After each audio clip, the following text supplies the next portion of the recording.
കാണാം അവിടെ UDF വലിയ കുതിപ്പാണ് നടത്തിയിട്ടുള്ളത്. കാരണം കഴിഞ്ഞ തെരഞ്ഞെടുപ്പിൽ 340 സീറ്റുകളിൽ ആയിരുന്നു UDF വിജയിച്ചിരുന്നത് എങ്കിൽ അതിപ്പോൾ 400-ന് മുകളിലേക്ക് എത്തിച്ചു എന്നതാണ് UDF-നെ സംബന്ധിച്ചിടത്തോളം എടുത്തു പറയേണ്ടത്. 471 എന്നതാണ് UDF-ന്റെ ആ കണക്ക്. LDF ആകട്ടെ 580-ൽ നിന്ന് 541-ലേക്ക് 382-ലേക്ക് തകർന്നു പോകുന്നു. അവിടെയാണ് NDA 28 ഗ്രാമപഞ്ചായത്തുകളിൽ ഇപ്പോൾ മുന്നിട്ട് നിൽക്കുന്നത് എന്നതാണ് എടുത്തു പറയേണ്ടത്.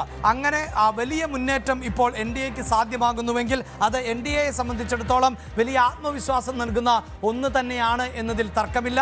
നിയമസഭാ തെരഞ്ഞെടുപ്പിന് അവരെ കൂടുതൽ കരുത്തുറ്റവരാക്കി മാറ്റുന്നു NDAയെ സംബന്ധിച്ചിടത്തോളം ഈ തെരഞ്ഞെടുപ്പ് ഫലം. പ്രത്യേകിച്ച് തിരുവനന്തപുരം എന്ന് പറയുന്നത് തിരുവനന്തപുരത്തെ പല നിയമസഭാ മണ്ഡലങ്ങളുടെയും ഭാഗങ്ങൾ ഉൾപ്പെടുന്നു എന്നതുകൊണ്ട് തന്നെ എടുത്തു പറയേണ്ടതായി വരുന്നു. കാരണം തിരുവനന്തപുരം, നേമം, വട്ടിയൂർക്കാവ്, കഴക്കൂട്ടം, കോവളം ഉൾപ്പെടുന്ന ഭൂഭാഗങ്ങൾ ആണ്. അതായത് ഈ വാർഡുകളിൽ, ഡിവിഷനുകളിൽ ഇത്രയും നിയമസഭാ മണ്ഡലത്തിന്റെ പ്രദേശങ്ങൾ കൂടി ഉൾപ്പെടുന്നു എന്നുള്ളതാണ്.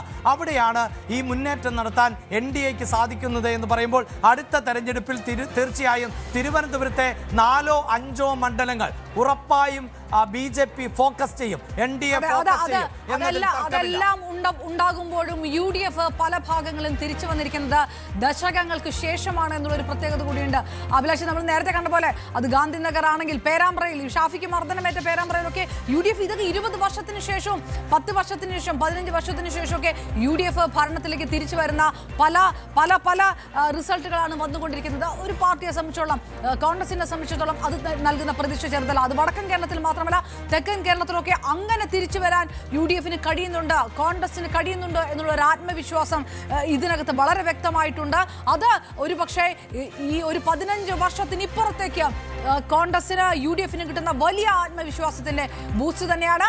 രമേശ് ചെന്നിത്തല നേരത്തെ പറഞ്ഞതുപോലെ അത് ഉപയോഗപ്പെടുത്താൻ ഈ പാർട്ടിക്ക് കഴിയുമോ, അതോ അങ്ങോട്ടും ഇങ്ങോട്ടും ചിന്ന ഭിന്നമായി വീണ്ടും പാലക്കാട് തെരഞ്ഞെടുപ്പിന് നമുക്കറിയാം മിന്നുന്ന തിളക്കത്തിന് ശേഷം ഉണ്ടായിട്ടുള്ള പ്രത്യക്ഷത്തിലുള്ള പാളയത്തിൽ പടക്ക് അത് വീണ്ടും ആവർത്തിക്കുമോ ഇല്ലയോ എന്ന്. അങ്ങനെ ആവർത്തിക്കുകയാണെങ്കിൽ വീണ്ടും നേരത്തെ അഭിലാഷ് പറഞ്ഞ പോലെ തിരുവനന്തപുരത്ത് ശബരിമല വിഷയത്തിന്റെ ഗുണഭോക്താക്കളായത് NDA ആണെങ്കിൽ ഇനിയുള്ള നിയമസഭാ തെരഞ്ഞെടുപ്പിലും ആ പൾസ് മുതലാക്കാൻ അതാണ് ഭരണസിരാകേന്ദ്രമായ തിരുവനന്തപുരം NDA ഭരിക്കാൻ പോകുന്നു എന്നതാണ് ഈ മണിക്കൂറിലും. അതായത് വോട്ടെണ്ണൽ ആരംഭിച്ച് 6 മണിക്കൂറുകൾ പിന്നിടുമ്പോഴും രാഷ്ട്രീയ കേരളം ഉറ്റുനോക്കുന്നത് തിരുവനന്തപുരത്തേക്ക് തന്നെയാണ്. അവിടെയാണ് 100 സീറ്റുകളിലേക്ക് വോട്ടെടുപ്പ് നടന്നപ്പോൾ 50 സീറ്റുകളിൽ ഇപ്പോഴും NDA മുന്നിട്ട് നിൽക്കുന്നത്. BJPയെ സംബന്ധിച്ചിടത്തോളം 5 പതിറ്റാണ്ടായുള്ള സ്വപ്നമാണ് ഇപ്പോൾ സാക്ഷാത്കരിക്കപ്പെട്ടത് എന്നാണ് BJPയുടെ സംസ്ഥാന നേതാക്കൾ ഉൾപ്പെടെ പ്രതികരിച്ചത്.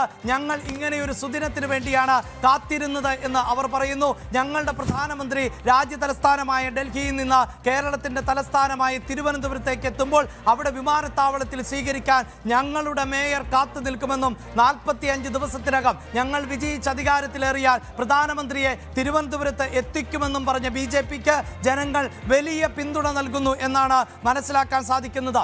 തിരുവനന്തപുരവും നേമവും വട്ടിയൂർക്കാവും കഴക്കൂട്ടവും കോവളവും ഉൾപ്പെടുന്ന നിയമസഭാ മണ്ഡലത്തിന്റെ ഭാഗങ്ങൾ വരുന്ന തിരുവനന്തപുരം കോർപ്പറേഷൻ ഇത്തവണ കൈക്കുമ്പിളിലാക്കുന്നത് അത് തീർച്ചയായും BJP NDA എന്ന് തന്നെ പറയുന്നു. അങ്ങനെ തിരുവനന്തപുരം കോർപ്പറേഷനിൽ താമര വിരിയുകയാണ് ഉടനീളം എന്ന് തന്നെ പറയേണ്ടതായി വരികയാണ്. പുത്തരിക്കണ്ടം മൈതാനത്ത് അവിടെ താമരപ്പാടങ്ങളാണ് ഇനി വിരിയാൻ പോകുന്നത് എന്ന് വേണം നമുക്ക് മനസ്സിലാക്കാൻ. പത്മതീർത്ഥ കുളത്തിൽ താമര വിരിയുന്നു എന്ന് വേണം നമുക്ക് മനസ്സിലാക്കാൻ. കഴക്കൂട്ടത്തെ ഗ്രീൻഫീൽഡ് സ്റ്റേഡിയത്തിൽ കാവി പതാകകളാണ് ഉയർന്നത് എന്ന് വേണം നമുക്ക് മനസ്സിലാക്കാൻ. അങ്ങനെ രാഷ്ട്രീയ കേരളം കാതോർത്ത തെരഞ്ഞെടുപ്പിൽ, കണ്ണുകൂർപ്പിച്ച തെരഞ്ഞെടുപ്പിൽ ഇതാ ഇപ്പോൾ NDA പടയോട്ടം തന്നെയാണ് തലസ്ഥാനത്ത് നമുക്ക് കാണാൻ സാധിക്കുന്നത്. വോട്ടെണ്ണൽ ആരംഭിച്ച 6 മണിക്കൂറുകൾ പിന്നിടുമ്പോൾ കേരളം ഉറ്റുനോക്കുന്നു തിരുവനന്തപുരം NDA ഭരിക്കുമോ എന്ന്.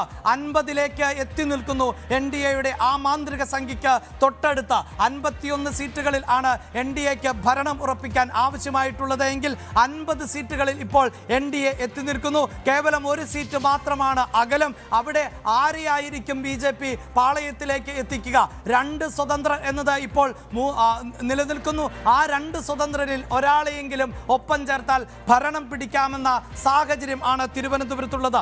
അങ്ങനെ തിരുവനന്തപുരത്ത് BJP ചരിത്രത്തിൽ ആദ്യമായി അധികാരത്തിൽ വരുമോ എന്നത് എല്ലാവരും ഉറ്റുനോക്കുന്നു. ഒരുപക്ഷെ ഇന്ത്യയിൽ തന്നെ ഏറ്റവും പഴക്കം ചെന്ന കോർപ്പറേഷനുകളിൽ ഒന്നാണ് തിരുവനന്തപുരം.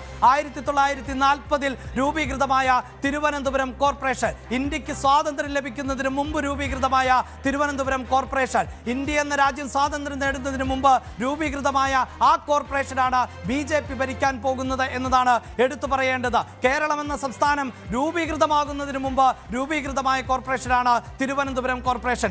ആ കോർപ്പറേഷനിൽ ആണ് ഇപ്പോൾ താമര വിരിയുന്നത് എന്നതാണ് രാഷ്ട്രീയ കേരളം ഉറ്റുനോക്കുന്നത്. അങ്ങനെ തലസ്ഥാനത്ത് മാറ്റങ്ങൾ ഉണ്ടാകുമ്പോൾ അത് കേരളത്തിലെ രാഷ്ട്രീയത്തിന്റെ തലമാറ്റത്തിന്റെ സൂചികയാണോ എന്നതാണ് രാഷ്ട്രീയ കേരളം ഉറ്റുനോക്കുന്നത്. പ്രത്യേകിച്ച് BJP പുതുതായി പയറ്റുന്ന തന്ത്രങ്ങൾ കേരളത്തിൽ വിജയിക്കാനുള്ള ശേഷി ഉണ്ടാക്കുമോ എന്നതിന്റെ ലിറ്റ്മസ് ടെസ്റ്റായി തിരുവനന്തപുരം മാറുമോ എന്നതാണ്. പ്രത്യേകിച്ച് സംസ്ഥാന അധ്യക്ഷ പദവിയിലേക്ക് രാജീവ് ചന്ദ്രശേഖരൻ എന്ന വലിയ രാഷ്ട്രീയ പാരമ്പര്യമില്ലാത്ത ഒരാളെ പ്രതിഷ്ഠിക്കുമ്പോൾ അവിടെ ഈ രാഷ്ട്രീയ തന്ത്രങ്ങൾക്കപ്പുറത്ത് വികസനം മാത്രം ചർച്ചയാകുന്ന പശ്ചാത്തലത്തിൽ ആ വികസന ചർച്ചകൾ എത്രത്തോളം ഫലപ്രദമാകുമെന്ന സംശയങ്ങൾ ഉണ്ടായിരുന്നു. മാറാത്തത് ഇനി മാറും എന്ന മുദ്രാവാക്യം ആയിരുന്നു BJP ഈ തെരഞ്ഞെടുപ്പിൽ ഉടനീളം മുന്നോട്ട് വെച്ചത്. ആ മാറ്റമാണ് ഇപ്പോൾ തിരുവനന്തപുരത്ത് കാണുന്നത് എന്ന് അവർ തറപ്പിച്ചു പറയുന്നു. അങ്ങനെ ഇലക്ട്രോണിക്സ് മേഖലയിൽ നിന്ന് വ്യവസായ രംഗത്ത് നിന്ന് രാഷ്ട്രീയത്തിലേക്ക് എത്തി അങ്ങനെ BJPയുടെ സംസ്ഥാന പദവിയിലേക്ക് എത്തുന്ന രാജീവ് ചന്ദ്രശേഖരൻ തന്റെ പ്രവർത്തനം കേന്ദ്രീകരിച്ചിട്ടുള്ളത് തിരുവനന്തപുരത്ത് തന്നെയാണ്. ആ ആത്മവിശ്വാസമായിരുന്നു തൃശ്ശൂരിലെ മീറ്റ് ദ പ്രസ് പരിപാടിയിൽ പങ്കെടുത്തുകൊണ്ട് താൻ നേമത്ത് മത്സരിക്കും എന്ന് പറയുന്നത്. പ്രേക്ഷകരെ, ഒരു കാര്യം ഉറപ്പിച്ചു പറയാം, നേമത്ത് രാജീവ് ചന്ദ്രശേഖരൻ മാറ്റുരയ്ക്കുമെങ്കിൽ തിരുവനന്തപുരത്തെ മറ്റ് പ്രധാനപ്പെട്ട നിയമസഭാ മണ്ഡലങ്ങളിൽ BJPയുടെ കരുത്തരായ സ്ഥാനാർത്ഥികളെ കളത്തിലിറക്കിക്കൊണ്ട് നിയമസഭയിലും ശക്തമായ പോരാട്ടം കാഴ്ചവെക്കുക. ആ സൂചനയാണ് ഇപ്പോൾ NDAയുടെ ഈ മുന്നേറ്റം നൽകുന്നത്.